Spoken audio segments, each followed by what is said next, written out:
commence fort avec Saul et Ellen Bass, aka les papes du générique, aka Saul et Ellen Bass. Ils ont réalisé de nombreux génériques pour Otto Preminger, Kubrick, Scorsese ou encore Hitchcock.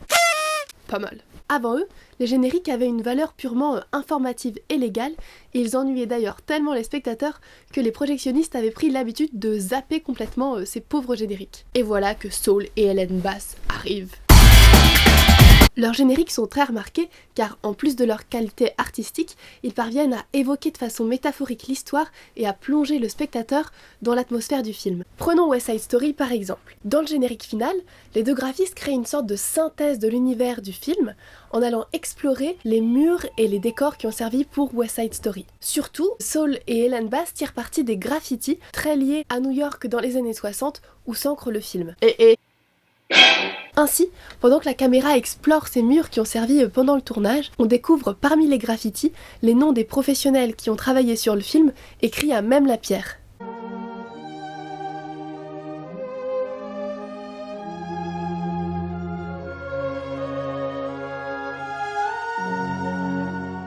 Ce rapport direct, intrinsèque, presque organique entre le film et le générique, grâce ici aux murs et au décor, est vraiment essentiel. Avec Elaine et Saul Bass, le générique n'est plus une pièce rapportée, mais fait véritablement corps avec le film. Et j'en profite pour rajouter que si Saul Bass s'est fait connaître dès les années 50, Elaine Bass a collaboré avec lui dès les années 60, et c'est donc dommage qu'on nomme souvent Saul comme l'unique maître des génériques.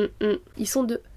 Et pendant que vous découvrez en direct ma passion pour les ananas, passons sans transition à James Bond. Une des raisons pour lesquelles les James Bond ont tant marqué, voire échauffé les esprits, c'est qu'ils ont apporté une vague de sensualité et d'érotisme au genre d'espionnage assez froid des années 50. Et les génériques avec leur musique louvoyante et les silhouettes ondulantes de femmes dénudées y sont pour quelque chose, ils participent de la patte de la légende James Bond.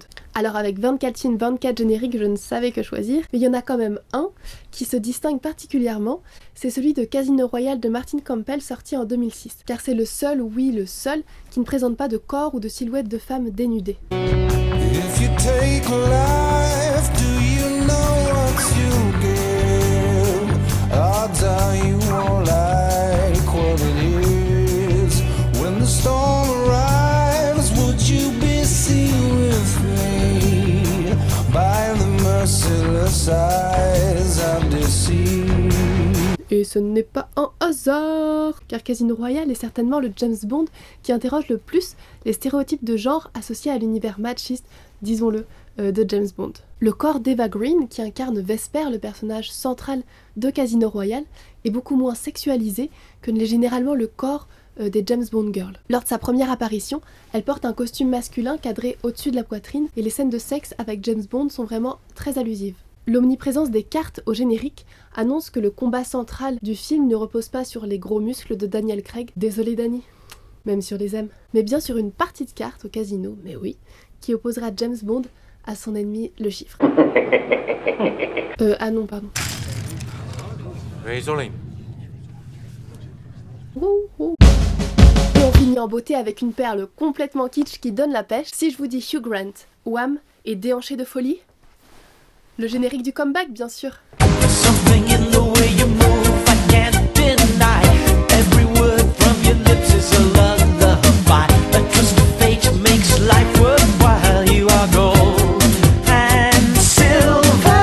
Ce générique est en fait un clip qu'on peut revoir encore et encore, qui a fait le succès du personnage incarné par Hugh Grant, star des années 80, qui est devenu un vieux ringard animant les fêtes foraines dans les années 2000, au moment où se déroule le film. Alors le réalisateur n'hésite devant rien pour nous péter la rétine dès les premières minutes du film, très bien pour se réveiller le matin. Surtout, ce générique vaut le détour, 1, parce qu'il trouve vraiment son autonomie face au film, puisque c'est un clip à part entière, 2, parce qu'il est meilleur que le film, il faut l'avouer, car grâce au peu de temps qu'il lui a imparti, il peut vraiment pousser à l'extrême cette logique de dérision et de décalage, et 3, parce qu'il sauve le film. Ce qui aurait pu être une énième comédie romantique avec Hugh Grant joue pleinement du second degré, comme l'annonce d'emblée le générique. Et voilà, j'espère que cette vidéo vous a plu, et à l'approche des fêtes de fin d'année, n'oubliez pas d'allumer le feu dans votre cheminée, et si vous n'avez pas de cheminée, dans votre cœur, pour répandre l'amour autour de vous. Et surtout, n'oubliez pas de liker et de vous abonner.